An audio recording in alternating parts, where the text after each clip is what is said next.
if we're always externalizing those wins and those successes, what happens the next time you have another win? You're always going to say, oh, I fooled him again.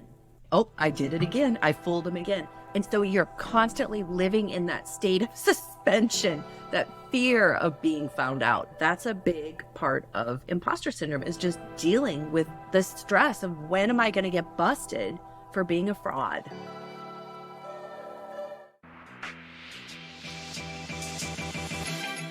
Less stress, more time, more money. Welcome to the Cash Flow Contractor. Interview. Martin, I've known you for, 15 years now, and we're finally going to therapy together. Well, can we cut that out? I don't want to admit that I go to therapy. No, this is going to be a fun topic today, and I think that a lot of people will find that it resonates with them, and there's probably some things they need to think on, or maybe they can feel a little bit relieved after listening to this too. But excited to welcome Carolyn to the podcast. Thank you for joining us, Carolyn. Glad to be here. Yeah. Why don't you share a little bit about imposter syndrome before we introduce you? Just what is imposter syndrome? Well, imposter syndrome, I'm going to start with what imposter syndrome is not. It is not a fancy word or term for low self-esteem. Think about self-esteem as a universal sense we have about ourselves, a kind of this global sense we have about ourselves. Imposter syndrome, on the other hand, is very specific to achievement arenas, work, school, business, career, and obviously you work with business owners and general contractors. So, you don't feel like an imposter when you're taking out the garbage or walking the dog, but when you might be in a situation where you're supposed to be in a room with other general contractors or with a really super fancy client or something like that, that starts to change the situation a little bit. And when we talk about what imposter syndrome is, the actual term imposter phenomenon was first coined in 1978 by two psychologists, Pauline Clance and Suzanne Imes. And it became imposter syndrome kind of through popular culture. It just kind of evolved into syndrome, even though it's not a diagnosable disorder.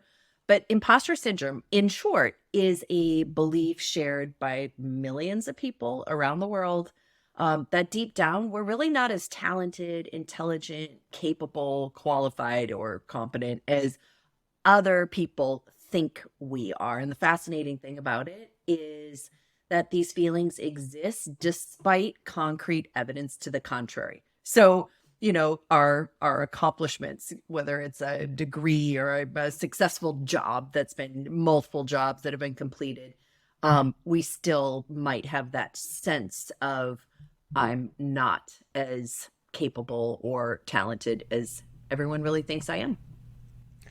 Yeah, really fascinating. Yeah, you've got a quote on your website that says, maybe not exactly, but the world is diminished when bright people play small. Yeah, everyone loses when bright people play small. My co-founder is the world's leading expert on this topic, and that is her quote, Dr. Valerie Young. And what does that mean a little bit? Can you dive into that just a little bit? I mean, when people play small, things don't get done. So you might not go for the job. You might not raise your hand in a meeting. So I know that your audience is general contractors, and my partner is a general contractor, not my business partner, but my life partner. He's a GC, so I can, I can kind of see it in his behavior as well. But, this is, maybe a big job comes in and it's like, oh, that's too big for us. Can we really do that? Or not just saying, a better way to do this would be this. just kind of keeping ideas, but flying under the radar, maybe procrastinating, like I'm not sure I should go for this or not. So that everyone loses when bright people play small really refers to that. It's just people aren't innovating as much as they could and are capable of. Yeah. So why don't you share a little bit about how you got into this field and what you do today, Carolyn? Yeah, it's a great question. So I kind of tripped into it. So Dr. Young and I, Dr. Valerie Young, we've known each other for about a dozen years. We met through a business mastermind. I know you run them yourselves. And so, I was doing business coaching, sales training. I do a lot of business coaching for women entrepreneurs. Valerie has been working on this topic for 4 decades, the topic of imposter syndrome. And around the time we met, she was just writing her book, The Secret Thoughts of Successful Women, which is about imposter syndrome. And she gave me a galley copy of it. And I was like, oh my gosh, this is so many entrepreneurs. My clients deal with imposter syndrome because I had never heard of it before either. And so I would give her book to all of my clients over the years. And then we were talking a few years ago because Valerie and I have just always, remained friends, whether we're in a business mastermind together or not.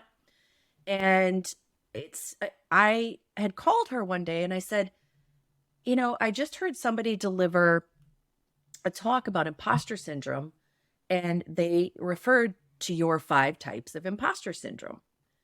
Does that happen a lot? And I said it was kind of cool because she referenced you, but does that happen a lot? And she goes, what happens more often is that people talk about my 5 types of imposter syndrome and they don't attribute me. They don't give me credit for my work. And then we just kind of were talking about her business in general. And I said, you're out doing keynotes. You've written this book. What happens to your work when you retire? And she said, so then we started like game planning. And I said, have you ever thought about licensing your work, teaching other people to deliver your keynotes, teaching people how to coach to imposter syndrome? Because as the world thought leader, I don't want you to retire and have everything retire with you. And so she said she would work with, she said if I became her business partner, she would work with me so I could help her scale the business. So that's really how I got into it. It's not like I said, wow, I have this, great interest in imposter syndrome. That has been her specialty. My specialty is how do you run and scale a business? But with that said, I've experienced it myself. I've obviously had clients experience it. So it's something I felt was really important, not just for Valerie to be able to leave a legacy, but also it just makes such a difference in the world when you know how to deal with it. And 1 person, 2 people can't do it all. We really need a lot of people who are well informed on this topic. So all of the content we create is to help speakers and coaches and organizations install and instill the solution for their clients or within their organizations. So very long answer to your question. Well, I will say the first book I bought on the imposter syndrome, just when I heard about it, was called The Imposter Syndrome Cure, I think, by a young lady in the UK. And she described the 5 types, which we need to get to. And then when I saw your stuff, I went back and she attributed it. So, yeah. So, well, that's good. She did attribute it. Yeah. We do keep an eye on it. We keep attorneys very busy. Well, hopefully I didn't get anybody in trouble, but no.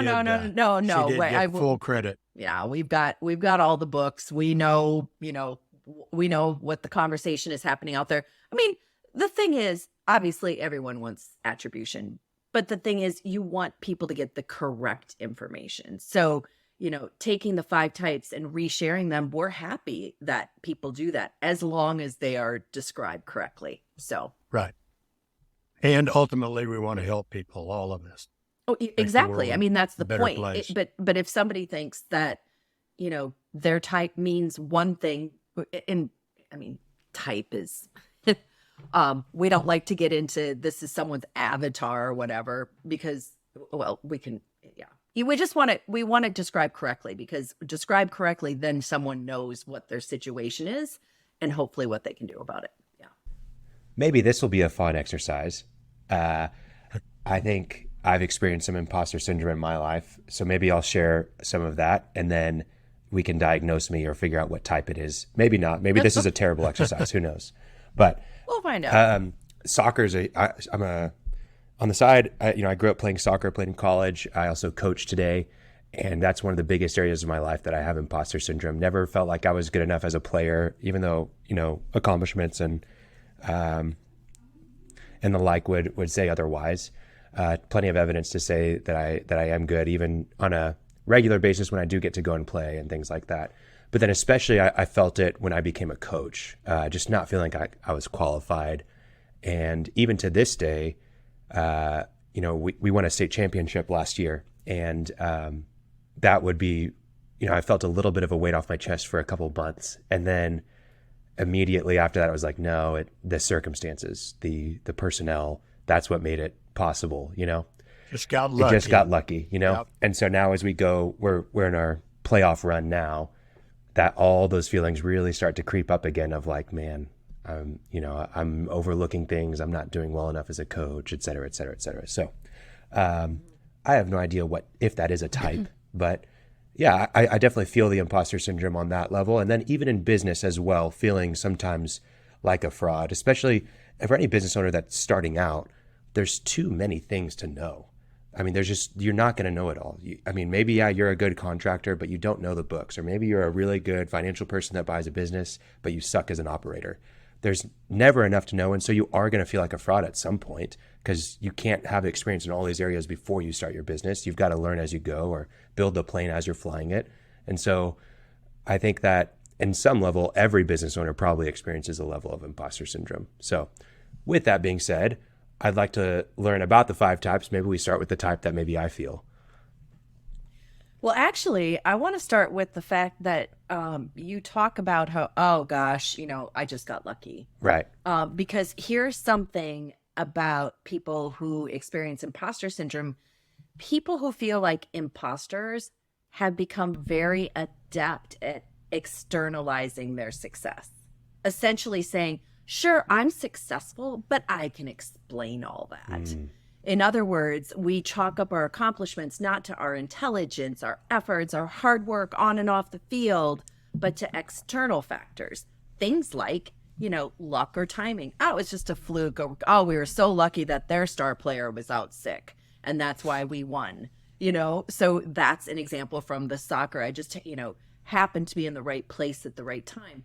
Or we decide it was the supposed simplicity of a task. This idea of, if I can do it, anybody can. Valerie once heard a guy, he has a PhD in astrophysics from Caltech, and he said, if I can figure out how to get a PhD in astrophysics, how hard can it be? Right? So, that supposed simplicity of a task, it might be, well, I had a lot of support. I had good connections. Thankfully we had, a star kicker, a star goalie. If it wasn't for the goalie, instead of you taking that goalie and the rest of the team and making the team work together to win the championship. So it's like, oh, I just happen to have the right people. You can have the right people on a team and they may not win without the coach. So it's the whole, right? And some people just say the only reason they think it's like a likability. People just like me because of my personality. So there are multiple ways that we externalize our success, but you did name one very specific one. Mm-hmm. But the problem, with the fact that we've become so good at externalizing our success is if we're always discounting or disregarding the things that make us successful, and sure, everybody gets lucky sometimes. Everybody has a good connection sometimes. Yeah, that's just part of it. But if we're always externalizing those wins and those successes, what happens the next time you have another win? You're always you're always going to say, oh, I fooled him again. I fooled him. Oh, I did it again. I fooled him again. And so you're constantly living in that state of suspension, like that fear of being found out, which is, that's a big part of imposter syndrome, is just dealing with the stress of when am I going to get busted for being a fraud. I'd like to say quickly is you have to be in the game to get lucky. That's one of the things I tell people. If you're sitting on the sideline, they don't get lucky. So give yourself credit for that. That's just inside. Go ahead.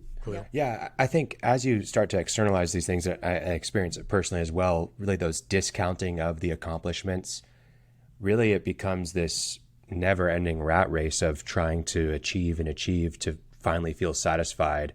And the discontentment that you feel in your personal life or as an individual really starts to creep up on you. I mean, like there's so many things that I've accomplished that I completely discount and I don't even think about, although as a kid, I dreamed about them, right? Like my parents never owned a home, for example, and I bought my first house and, really like our house and it's a great accomplishment. And I don't even think about that now. Like I have to intentionally feel like take a step back and look at my house and like, wow, like we own this, and without doing that, I feel like, man, it's not good enough. And it's the same way inside of business. Whenever I feel imposter syndrome and I discount some of the things that we've accomplished, I'll run on to trying to find out the next service that we can provide or how we can get better and better without just like appreciating what we have and actually scaling that and growing that and having a successful business around it. I'm lost trying to find the next accomplishment, So that I think it comes in so many different ways, but it's not just about the discounting of how you feel, but it also impacts your actions for the future in trying to prove yourself, right? It does. It's not always imposter syndrome, like the what's the next thing we can offer. So I just think, gratitude is an appreciation for what we've done is a good practice. And I also think as entrepreneurs, and I work with really high performing entrepreneurs who have become very successful, and they're like, what? Is it my other business, like my coaching business, before I co-founded Imposter Syndrome Institute with Valerie. Part of this is we're always looking for ways to grow. Yeah. It's not always imposter syndrome driving it. Sure. Some of it just might be like, that's just how we're wired. We, what are new things we can do to help people to grow and learn? But sometimes it could be imposter syndrome. And so it's important too, to know the difference. So I'll just give an example of, the person who doesn't go for the promotion, for example. It doesn't mean it's just because they have imposter syndrome and they don't think they can do the job. It might be. And so this is where really informed and effective coaching, why it's so important for there to be coaches who are really understand the nuances of imposter syndrome. But, with a little querying, we might find out that that person doesn't want to go for the promotion because it's going to take too much time away from their family time, or they're going to have to move to another city and they don't want to take their kids out of the school, or, there could be other reasons for it. So, so I just want to make sure it's not always imposters, although it's often quoted that 70% of people experience imposter syndrome. Wow. But when you get into entrepreneurs, it's in the 80s and 90%. So, the clients you're dealing with, your market, it is probably much higher. So let me ask a question real quick. That was one thing I was going to bring up, 85%, and I'm surprised that it's not higher. I think you have 85% on your website. One of the studies, yeah. Just early on, is there any difference in percentages between men and women? I think a lot of men might not want to say that it's old fashioned, but is there a difference? It's pretty universal or not? It depends because, actually the highest percent of people who experience demographic that experiences it are Asian men. Really? And it's cultural. you don't want to bring shame to one's family. So there's like a cultural aspect to it, but women just deal with it differently. And like you say, some men might be less willing to admit it, but there are a lot of men who experience it. And what we find is when we're brought in by an organization that's not just like a women's employee resource group where it is just going to be women, but if we're just brought into an organization, half the room will be men, sometimes more. So it depends on the study, Martin. So I don't want to say men experience it less or women experience more. It's not necessarily the case. But women, definitely, it holds women back more than it does men. I just will make my observation, having had over 500 clients over the year. If anything, men are higher. Interesting. I want people to hear that. I'm not trained as you are, but men are higher. Interesting. Why do you think that is, Martin? I don't know why. I think they're reluctant to admit things. I don't know why. Why is a tough question, but and it's come from I think I mentioned it. I bring the topic up in conversation, not as I want to talk about imposter syndrome. I mention the words, and I always, in looking for you, Carolyn, I'm calling around and talked to a project manager who works for one of my clients whose wife is a therapist, and I was going to see if she knew anything on it. And so I told him I'm looking for somebody to speak on the imposter syndrome and also mental health and construction. And I understand your wife might be willing. He said, well, now what's this imposter syndrome? Mm-hmm. And I said, this guy's pretty significant job. I said, well, it's basically when you attribute your successes to luck and your failures, you own them. Yeah. He goes, whoa. He goes, I got to hear more about this. And so kudos to him for being honest. But yeah, it's just, I hear that all the time. And kudos to you for probably the most concise definition of imposter syndrome I have ever heard. I love the oppose the context of that. Yeah, that's good. Well, appreciate that. So do you think it's something that is, obviously it was the term imposter phenomenon was coined in the 70s, you said. Mm-hmm. Do we think that, obviously, humans don't change that much. It's probably existed for millennia, but do we think that it's heightened because of like social media use and the prevalence of seeing successful people around us and, all these different things? Or no, it's probably the same percentages if you go back 50 years? Yeah, it's probably the same, but social media has definitely magnified the conversation and also the misinformation around it. Mm-hmm. But yeah, I don't know, we don't research. We leave the research to the academics who actually research this stuff, but we take their research. And there are so many studies out there. You've got research by Mayo Clinic talking about imposter syndrome in the medical profession. You've got, there's so many different studies out there. There is a study that was reported, I think it was NerdWallet, back in November or December. It was a UK study, and the percentages were in the 80s and 90%. So I think because it's in the public conversation more frequently and more prominently, more people are able to identify with it. Right. So, but I don't think I don't know that the research would say, oh yeah, it's higher today than it was before. I don't know that the research would necessarily bear that out. Kind of like whenever you're looking for a new car and you're looking for the, white SUV, and then all of a sudden there's white SUVs everywhere. And it's like, what? Everywhere, absolutely. And they've always been there. I would love to make absolutely sure, and it might help our listeners kind of narrow in, if we talk about the 5 types. Yeah.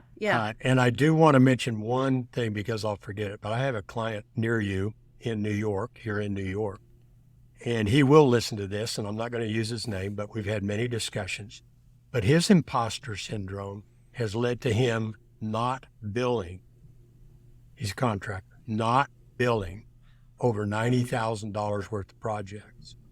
And he finally did this week but we dove into, why are you not billing? Because I didn't do a good enough job, and he's going to be mad at me, and they're going to criticize me.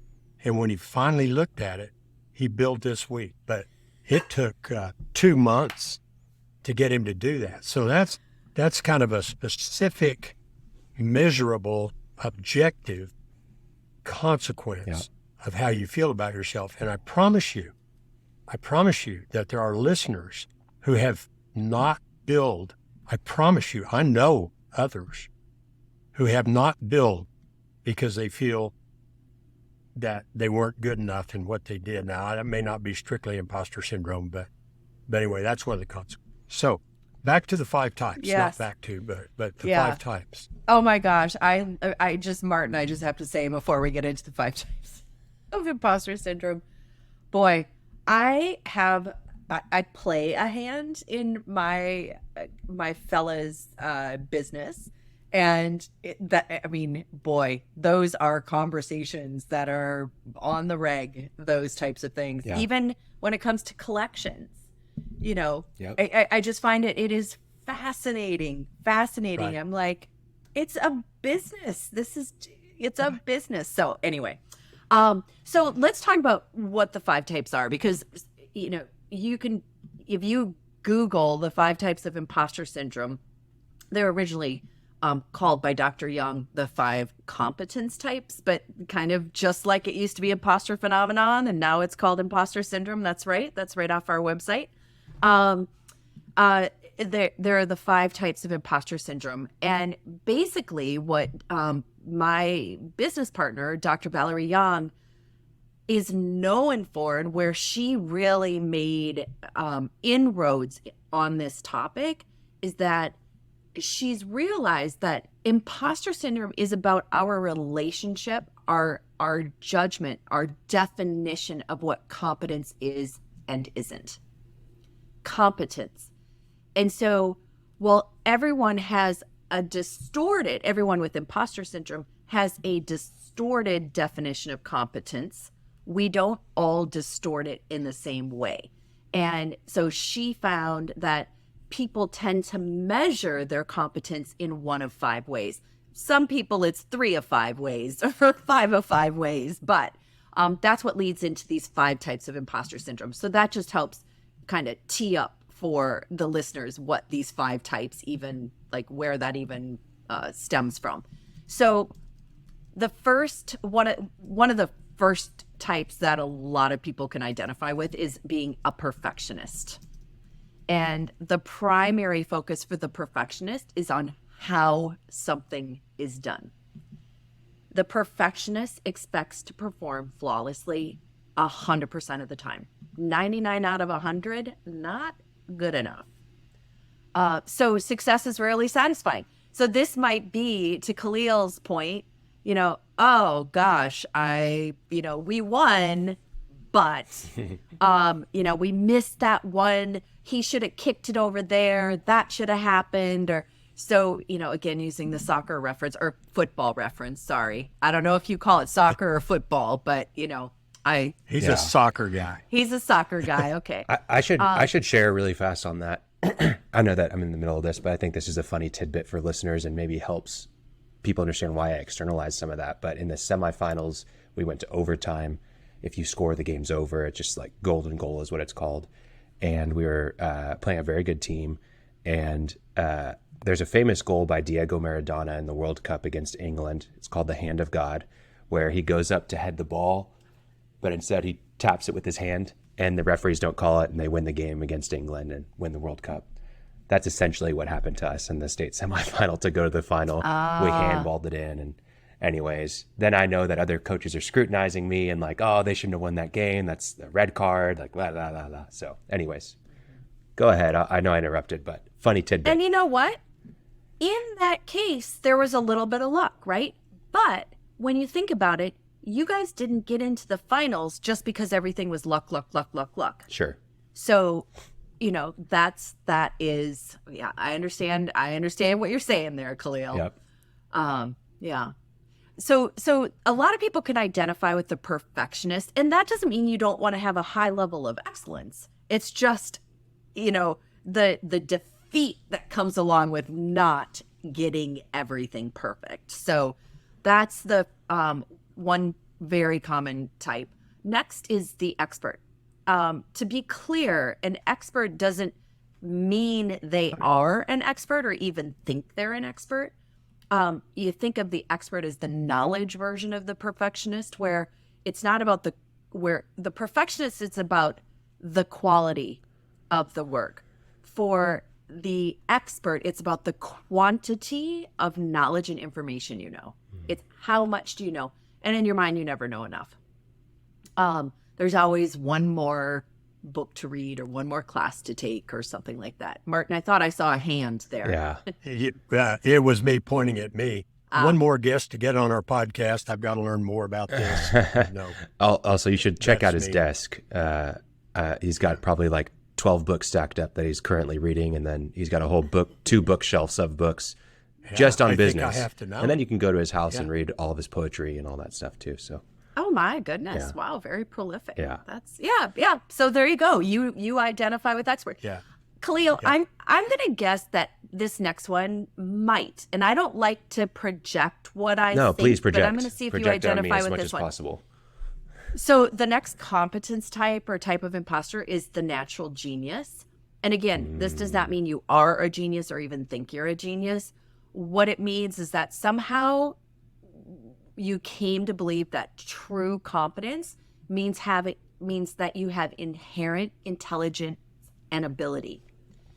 So for me, I am a natural genius. I'm like, why didn't this come easily? How come I didn't know calculus in the first grade? How come I don't know how to manage a team, even though I just started my business 2 seconds ago? So that we judge ourselves based on ease and speed. And so you may not identify with this one, but that you said something about expecting, I think when you were talking about soccer, expecting things to come really easily and quickly. So that's why I thought it might be you, but maybe not. Yeah, maybe so. Yeah. I think I do expect things to, I mean, I should be good right away.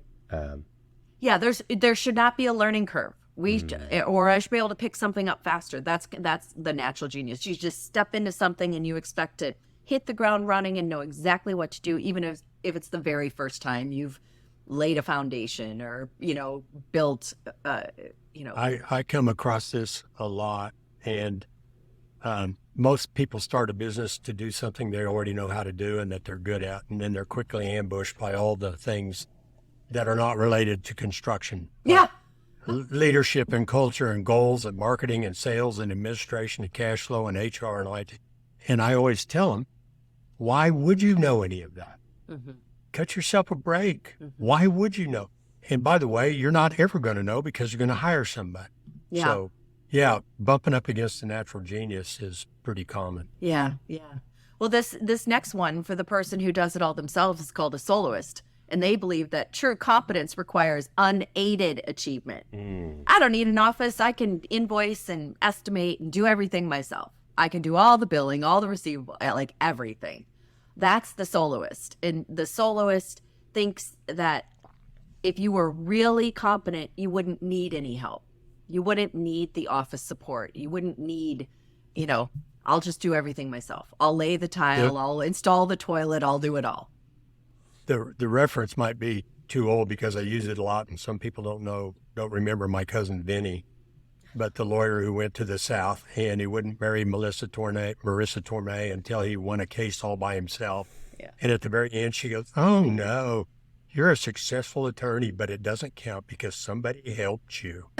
And anyway, it's a perfect example. Just. Yeah, her definition of competence is that. Yeah. Yeah. And the fifth competence type is the superhuman. This is the perfectionist on steroids.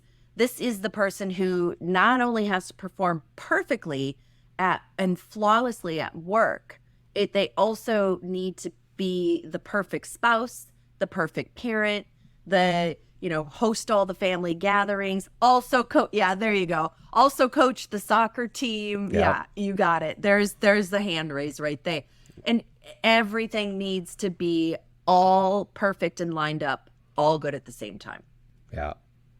That is the super. So those are the 5 types. You've got your perfectionist, expert, natural genius, soloist, and superhuman. Yeah. Wow. What if you're all of them Well, you know, some in a people, world of hurt? yeah, right. I mean, some people do identify with a lot of, you know, a lot of the characteristics of each of them. So, Well, we've already discussed some of the consequences of being of imposter syndrome. Always welcome more examples, but if somebody's listening and saying that sounds like me, what the heck can they do? Yeah. What can I do? yeah.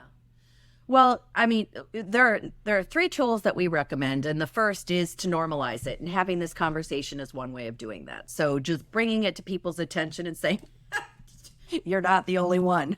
Many of us have this issue." What someone can do for themselves is to reframe it, and that is the second tool that we recommend. And one of the ways to reframe it is to understand, you know, like the biggest number, the most common number used is 70% of people experience this, or in your world, you know, 85 or 90% experience this. So I'm not alone.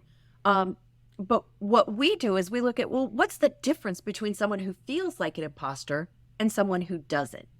And so, because this is part of the reframe, because what is it about these other, let's just say, what do you think it is in construction? You think it's 80% of your clients experience imposter syndrome? 95.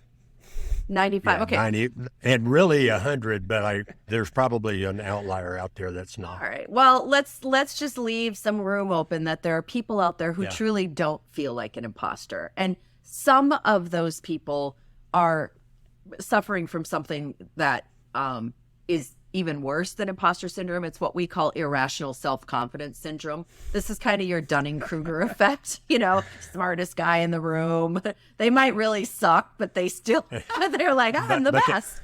And they believe it. Yeah, exactly. Like, okay, we're just going to set them aside because nobody really wants to be that person. But there are people who are genuinely humble, but have never felt like an imposter. And the reason we need to understand this group is because there's only one difference between the people who are humble but have never felt like imposters and those of us who don't. They are no more talented or intelligent or capable or qualified than you or me. The only difference between them and us is that in the exact same situation where we might feel like an imposter, they're thinking different thoughts. That's it. So all we have to do is learn to think like them. And they have a different relationship with, they have a different understanding, a more realistic understanding of what it means to be competent. We just talked about those 5 imposter types. Those are all kind of distorted definitions of what it means to be competent. So a humble realist is what Valerie calls it. Has this different definition of what it means to be competent. They think and respond differently to failure and mistakes and constructive criticism. And they think and respond differently to fear because we're, you know, there's a fear, right? So reframing what competence really means. So understanding that, you know, wow, if I could just think a little differently about my situation, about what I think competence is, about when a customer complains about something, if I can just kind of reframe that, then that's a very important step that an individual can take on their own. Yeah. You know, I'm really glad we left a percentage there because somebody just came to mind, a client of mine who is not an imposter. Mm-hmm. Khalil, he's going to be a guest on our show here in the next number of weeks. Yeah. I thought, oh, yeah. He may be, but it's not evident, and I worked with him a long time. Yeah. So, okay. So it's not everybody. I think, but it's most. I think for myself, you know, as far as thinking different thoughts, I like that you said that. And it reminds me that for like, if I'm in a healthy space, it's usually because I've took some time to journal. I really enjoy journaling. When I get really busy, I don't. But if I take time to journal for 15, 20 minutes, it can really change the way that I see the day, the world, my tasks, all that kind of stuff. And it almost reminds me a little bit, if you've ever read the Psalms from the Bible, Sometimes David would like start a psalm and the world is going to end and I'm the worst person in the world and God has banished me and he doesn't care about me. And by the end of the psalm, he's like, oh, he's so good. Life is great. Like, I'm so thankful. Like, praise the Lord. And it just reminds me, like, that's basically what happens when I journal. It starts with just like, man, the world is awful. I suck. I did this wrong. I did this bad. This person hates me, whatever it is. But by the end, I'm like, oh, okay, like, here's a path forward and it's going to be okay. And I think that's probably the biggest thing is for myself, if I don't get some of those bad thoughts out, that thinking that is, self-deprecating and that the imposter syndrome thoughts, if I don't get those out, then they just kind of marinate in my head and they just stew around and continue to bog me down. But if I can get them out, whether it's talking to somebody or primarily for myself journaling, because I don't really enjoy sharing a lot, although I'm sharing a lot right now. I think that when I do journal them, it really does help me to move past them and to see them at face value as well.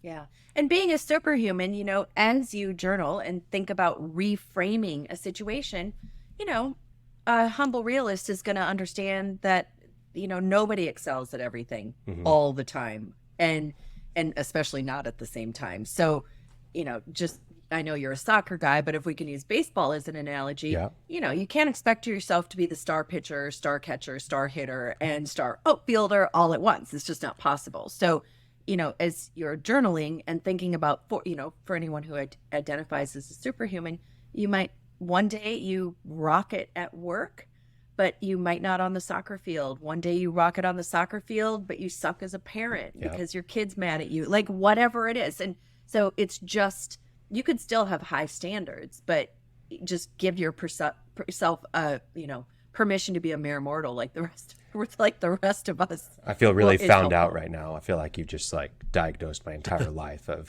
superhuman. Khalil, I've known, as long as I've known you, that you're a mess. Yeah. Okay. No. Well, journaling is a great idea. I can tell that exactly describes you, Khalil. What a mess. Yeah, everybody knows Khalil's a mess. Hardly. Everybody knows that. It's common knowledge. Yeah. Journaling is a good example, but somebody who has a realization and buys into what you've been talking about, and we say the simple thing like, don't think like that anymore. Well, if I've been thinking like that for 50 years, do you have exercises, drills, realizations, things that people can do to begin to change their self-limiting beliefs or thoughts? I don't know, maybe it takes counseling in a group where people point, how can somebody really do this? So pull it off? Some of it, one of the things we didn't even get to is that there are reasons we have come to this distorted definition of competence. There are sources for this. And in Valerie's book, she talks about the 7 sources of imposter syndrome. And, one of them is, if you were raised by humans, you might experience imposter syndrome. If so like some people may have grown up. I'm just going to give a couple of examples. Some people may have grown up with the messaging that anything less than perfect. You bring home your grades and there's 1 B on your report card and your parents are like, what is that B doing there? What's the message? That anything less than perfection is not good enough. And so that could be a source for it. Another source, you might be in an industry culture where it provokes or stokes imposter feelings. If you are one of a few or the only person in a room who looks or sounds like you, like international students, when we're out delivering talks at a university, for example, the international students are always the biggest group to show up because they're studying and living in a different culture, probably in a different language. They don't feel like they belong. And so that can create that experience of feeling like an imposter. So they're organizational, situational, diversity-driven, confidence-driven, familial. Like there's so many reasons. So another reframe is just to say, well, of course I feel I'm having an imposter moment because, this situation kind of drives this kind of feeling, or the organizational culture drives this kind of feeling, or this. So it's like understanding the source and being able to just go, oh, of course I feel that way, is also very helpful. And then you can go to that point of reframing and saying, you know what, I'm not going to get everything perfect, or I don't need to know everything to be effective, or, so kind of looking at the source of what's driving it, like the kind of, and then also looking at your definition of competence and realizing it's probably a little wonky. I'm glad that you said that, because I think it would probably apply to minorities, not just in the sense of culture and ethnic background, but also just you're the finance guy that acquired a construction company, but you've never picked up a hammer and you go into the room. You're going to feel that. But, I felt that growing up between living in Morocco and living in the U.S. I mean, in the U.S., I was the Moroccan kid, and in Morocco, I was the American kid. And I never felt like in Morocco, it was more so language became a little bit of an issue where I felt self-conscious about it. But then also in America, I felt like the cultural aspect I never really grasped, and I didn't have the same, lifestyle and things like that. So definitely understand that. I think anytime you're a minority, that it's probably a heightened risk of imposter syndrome. Well, Khalil, I hate to say good things right when you can see me, but to me and to most people I know, you're the cool kid who's equally at ease in Morocco and the U.S. You speak 3 languages, Sure. Farsi, French, and English, and it's awesome. So there you go. Put that in your I think pockets. that's probably the reality, is just reframing it like you are the cool kid, or, you are the different one, and people are excited like, oh, you're the finance guy that acquired the company. And man, tell me about how you have so much value in your company and how you change the profit around, whatever it is. I think that's probably valuable to the people that are of the majority. Like, oh, you've got a different perspective. Help us. Right. So really interesting. Yeah. Yeah. Well, as people think about how to change their thoughts, and they think about, how I have imposter syndrome, what are some of the ways that, like, maybe some stories that you have of people that you've coached or worked with that have actually changed that around and changed their thinking? Where were they at, and what was the transformation like? Do you have any? Well, I'm going to say that the transformation is ongoing. So, Sure. Because just to your point earlier, we became successful in this area, and now we're looking at what's the next thing we can offer and what's the next thing we can do. And with that new level comes new challenges and new experiences and new situations where it's like, are we really going to be able to pull this off? I'm not sure. Can I do this? Are people going to figure out that that last thing was just a total fluke? I can't imagine. So it's always going to come. I mean, you have people like Howard Schultz, the CEO of Starbucks, who talks about the imposter experience and says, every CEO, it doesn't just go into the chair going, I've got this. Like, the CEO even has self-doubt.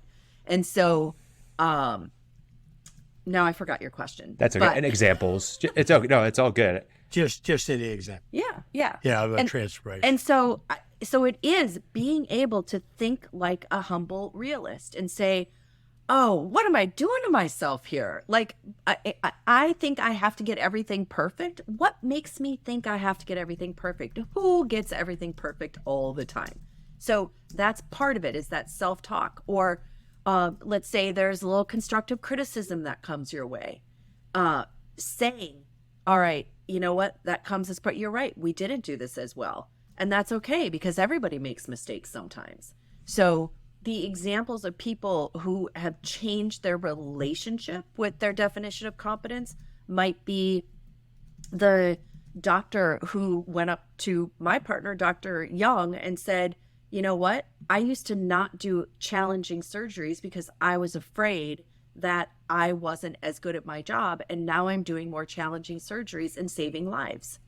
That is an example of someone who changed their definition of competence. Now, don't get me wrong. If you're flying my plane or performing surgery on me, I want you to be a perfectionist, but there might be something else holding you back. So, but if it's construction, unless you're, building buildings in Turkey and they don't care what is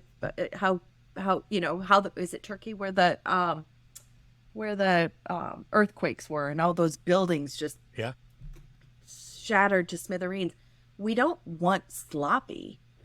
Obviously, you want the level of work to still be great, but looking at what your relationship is, like Martin, you mentioned someone who said they didn't have imposter syndrome, but then didn't want to be a part of a mastermind with fellow entrepreneurs because, oh my gosh, what if people find they're all so great and I'm not? Yeah.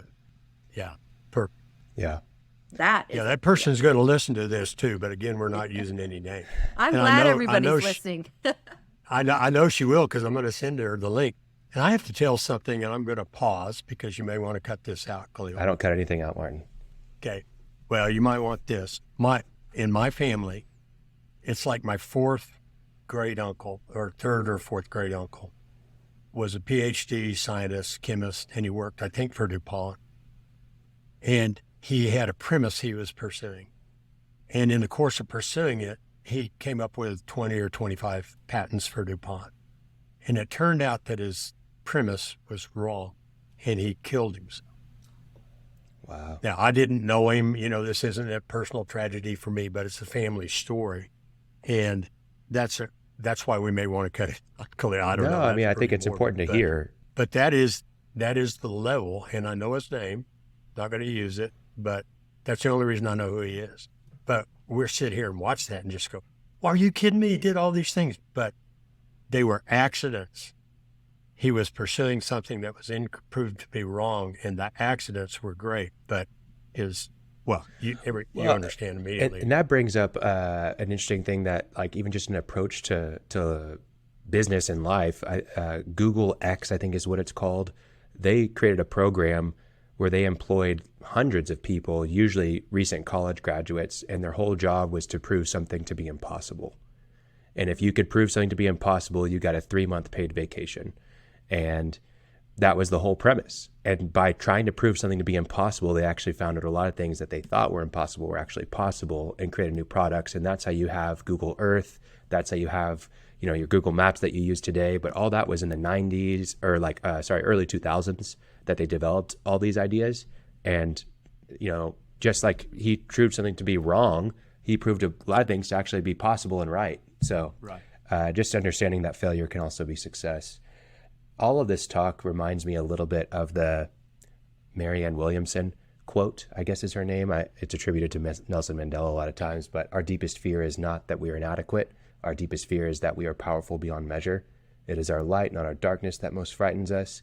We ask ourselves, who am I to be brilliant, gorgeous, talented, fabulous? Actually, who are you not to be? I think it kind of plays in line with that. That's great. There's more to it than that, but I think that plays in line with the quote that's on your website, Carolyn, as well. So anyways, this has been a fantastic conversation. Well, real quickly before we go, thank you. But are there some resources? I mean, we'll put them in the show notes. Yeah. I mean, Valerie's book, of course, but, if some resources that people could pick up and maybe integrate into their lives and make change over time. Yeah. Well, we do have a lot of resources on our website, impostersyndrome.com. And, you printed out one of them, which is about the 5 types. We do have information on different sources, the different coping mechanisms that people exhibit in order to deal with their stress of feeling like an imposter. Lots of articles. So, our website, obviously, anything we do, I'm going to recommend. There's also a great book called Whistling Vivaldi, which is written by Claude Steele. And he talks about it's about patterns related to stereotypes. And so that would be another good book to pick up that's not going to talk about imposter syndrome, but it's going to give you a way to start looking at how you kind of think the world should be and how you should be going through the world, and maybe give you another perspective on how to go about doing that. Whistling Vivaldi. By Claude Steele. Yeah. Claude Steele. We'll put those in the show notes for listeners. I'll put that on my stack of books. Yeah. That's exactly Because what I was going to say. if I don't know this, I'm a loser, right? Now that we've introduced the topic, No. if I can't get it, I'm no good. No, this is just fantastic. I can't thank you enough for being on it. Yeah. It's just a huge issue. And one last thing I want to say, one of the ways I describe to people is great business leaders tend to view business as an adventure. Okay. And adventure includes risk and failure and climbing the mountain and having an easy trip downhill and uphill. And it's not personal. I mean, well, it is a personal journey, but this is an adventure. Of course, we're going to have difficulties. That's why we call it an adventure. And so something that maybe people can start to thinking of what they do as an adventure and not a failure or perfection. I actually find that is the best way I have of coping with the challenges of business, by going, this is fun. This kind of sucks a little bit, but this is really fun because I'm learning something about myself. I'm learning something about my business partner or my client, or what works in a sales conversation and what doesn't. Or so like coming at it with that that spirit of this is a fun challenge has definitely changed my results in my business. Businesses, I've been in business over 20 years. It just, Imposter Syndrome Institute has just come around in the last few. So one other thing I do want to mention is we have a program that actually you two might want, because you're coaching business owners and GCs, which is the Imposter Syndrome Informed Manager. And or the Imposter Syndrome Informed Coach, two different programs. But it really helps you, because we're not big fans of saying you've got imposter syndrome and here's what, you're a perfectionist and you need to do this. Like, we're not big fans of that, because it doesn't necessarily, it may not land and it may not really be the situation.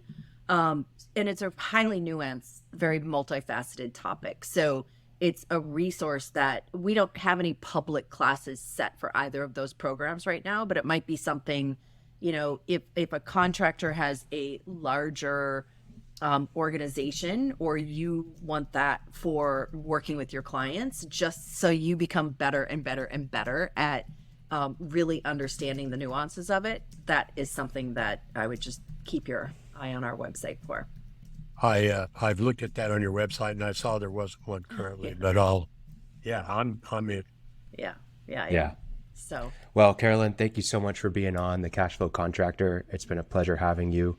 And we'll definitely link to all of your stuff in the show notes. Listeners should definitely check you out. And you've helped a lot of people just by making it aware on our show today. So thank you. Thanks for the invitation, guys. Nice to meet you. Okay, take care. Thanks for listening to The Cashflow Contractor. Check out our website in the show notes or visit thecashflowcontractor.com.